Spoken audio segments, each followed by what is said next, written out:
എനിക്ക് ഏറ്റവും ഇഷ്ടപ്പെട്ട ഒരു കഥാപാത്രത്തെ കുറിച്ചാണ്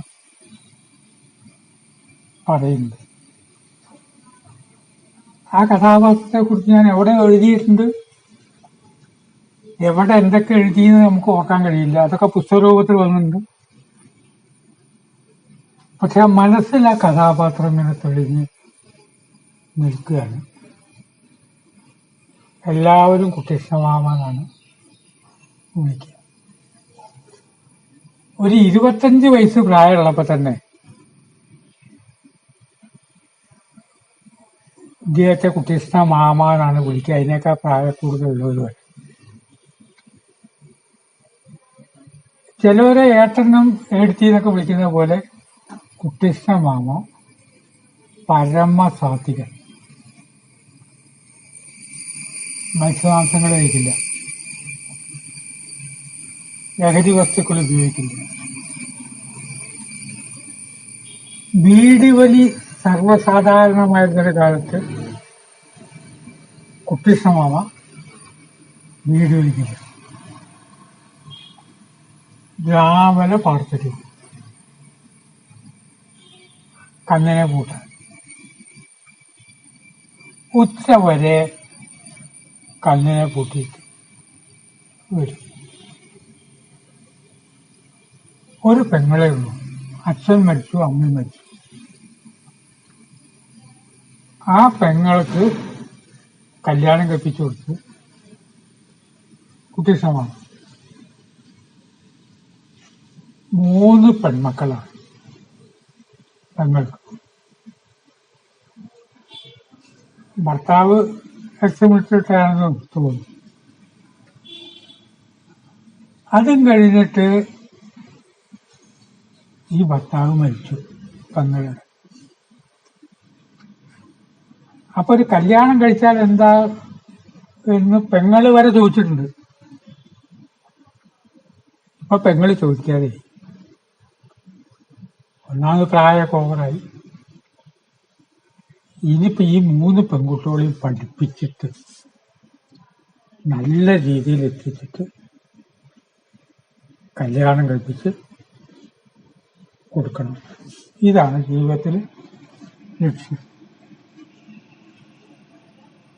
ഏതായാലും ശരി, ഇടയ്ക്ക് ഗുരുവായൂർക്കൊന്ന് പോകും.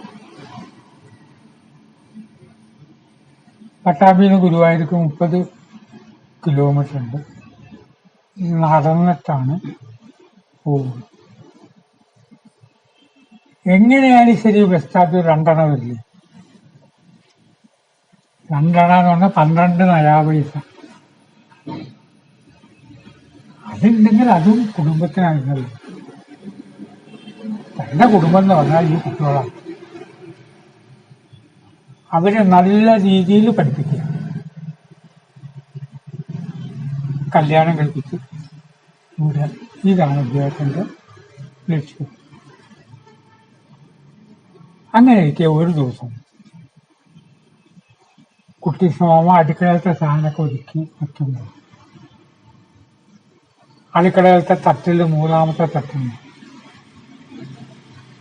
ഒരു ഭരണിയുടെ അടപ്പ് തളർത്താൻ കൊടുക്കും. ഭരണി വീണില്ല. ഭരണി വീണ ഉടഞ്ഞു. പിന്നെ അവന് കുട്ടികൃഷ്ണമാമയ്ക്ക് വലിയ നിരാശയായി. നോക്കുമ്പോ ഭരണിയുടെ അടപ്പ് നേരെ സെന്റർ വെച്ചിട്ടാണ് മുറിഞ്ഞിരിക്കുന്നത്. അപ്പൊ ഒരു ഐഡിയ തോന്നി, ഭരണി പെടൽ ഉപേക്ഷിക്കേണ്ട, വേറെ അടപ്പ് കിട്ടൂല. ഒരു പഴം തുണി എടുക്കുക, ആ പഴം തുണിയിൽ ഇത് വെച്ചിട്ട് കെട്ടുക ഭരണിയുടെ അടപ്പ്. ചാക്ക് വള്ളി കൊണ്ടൊക്കെ കെട്ടിയിരുന്നെങ്കിൽ ആ ഭരണി ഉപയോഗിക്കാറ്. അപ്പൊ ഈ പെൺകുട്ടികൾ വിചാരിച്ചത്, മരുമക്കൾ വിചാരിച്ചത് ഈ ഭരണി കുട്ടികൃഷ്ണമാമ ഉപേക്ഷിക്കുന്ന, പഴയതെന്തും ഉപേക്ഷിക്കാൻ നമുക്കൊരു താല്പര്യം ഉണ്ടാവും. കുറെ കാലമായി ഇത് കാണുന്നേ. ഒന്ന് ഉപേക്ഷിക്കാത്ത ഒരു കാരണം കിട്ടാൻ, അത് കളയണ്ട. ഒരു പുതിയ ഭരണിക്ക് ഇപ്പൊ എന്താ വില അറിയോ? 8 അണയെങ്കിലും കൊടുക്കണം ഒരു ഭരണിക്ക്. 8 അണ 50 നയാ പൈസ. കൃഷ്ണമാമ അങ്ങനെയാണ് പിശുക്കനാണ് എന്ന് പെൺകുട്ടികൾക്ക് തോന്നുകയും ചെയ്തു. അവർ നല്ല രീതിയിൽ പഠിച്ചു, അവരുടെ കല്യാണങ്ങൾ നടത്തി, മരുമക്കള് ഭർത്താവിന്റെ വീട്ടിലേക്ക് പോയി. ഇപ്പോഴും അദ്ദേഹത്തിന്റെ സ്വഭാവത്തിന് മാറ്റമില്ല. അനാവശ്യമായിട്ട് 10,000 പൈസ കളയില്ല, പാടത്ത് പോയിട്ട് ജോലി ചെയ്യും. അങ്ങനെ ഇരിക്കെ അദ്ദേഹത്തിന് അസുഖം വന്നു. അദ്ദേഹം പറഞ്ഞു ചികിത്സിക്കേണ്ടാന്ന്. വേണമെങ്കിൽ ചികിത്സിച്ചോട്ടെ എന്നുള്ള പെങ്ങൾക്ക് അഭിപ്രായമുണ്ട്. എന്തിനാണ് ഈ ചികിത്സിക്കണ്ടെന്ന് പറയുന്നവരുണ്ട്. പക്ഷെ അത് വിട്ട് വേറെ ചികിത്സ ഉണ്ടാവും കേട്ടോ. ഒരു പ്രകൃതി ചികിത്സയോ അങ്ങനെ എന്തെങ്കിലുമൊക്കെ ഉണ്ടാവും. ഇത് അതുമില്ല. രോഗം കൂടി. രോഗവും മരണമൊക്കെ സാധാരണയല്ല. അങ്ങനെ ഒരു ദിവസം കുട്ടിസമാമ മരിച്ചു. പണ്ടത്തെ കാലമാണ്, എത്രയോ സ്ഥലമുണ്ട്. അപ്പോൾ ഈ ശവസംസ്കാരമൊക്കെ തൊടിയിൽ തന്നെയാണ് വെക്കുക. ചിലപ്പോൾ തൊടിയിൽ വേറെ സ്ഥലം ഉണ്ടെങ്കിൽ അവിടെ വെക്കും. ഇപ്പോഴാണ് ശ്മശാനത്തിലേക്ക് കൊണ്ടുപോകും.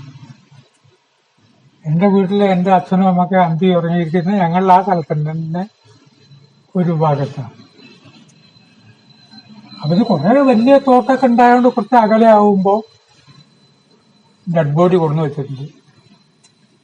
അതിലെ ഇടവഴി കൂടെ, കുണ്ടൻ ഇടവഴി എന്നാണ് പറയുക, അങ്ങനത്തെ ഇടവഴി കൂടെ ആളുകൾ പോകുമ്പോ പോണവർക്ക് ആരാ മരിച്ചതെന്ന് മനസ്സിലായില്ല. ആരാ മരിച്ചതെന്ന് മനസ്സിലായില്ല. ഡെഡ് ബോഡി കടത്തേ കണ്ടുള്ളൂ. ആ പോയ ഒരു കാരണവര് ഈ പെൺകുട്ടികളോട് ചോദിച്ചു, ആരെയാ മരിച്ചത്? അപ്പൊ ഇവര് പറഞ്ഞു കുട്ടിസമാമാന്ന് പറയുമ്പോൾ മനസ്സിലായില്ല. കാരണം പേര് അല്പസ്വല്പം അങ്ങോട്ടും അങ്ങോട്ടും മാറ്റുണ്ടാവല്ലോ. വെള്ള അമ്മാമെന്ന് പറയുമ്പോൾ ആലോചിക്കുന്ന വൃദ്ധനല്ല. അപ്പൊ രണ്ടാമത് ചോദിച്ചു, ഏത് കുട്ടിസമാമ? അപ്പൊ ആ പെൺകുട്ടി പറഞ്ഞ മറുപടിയാണ് ഇന്നത്തെ വിഷയം. നമ്മുടെ അന്ന് ഭരണി പൊട്ടിച്ച കുട്ടിസമാമ. കുട്ടിസമാമയുടെ ജീവിതത്തിനെ ഒറ്റ വരിയിലങ്ങോട്ട് വിലയിരുത്തി. ആ പെൺകിടാവിനെ കുറ്റപ്പെടുത്തിയല്ല, നമ്മുടെ ലോകം എങ്ങനെയാണ്.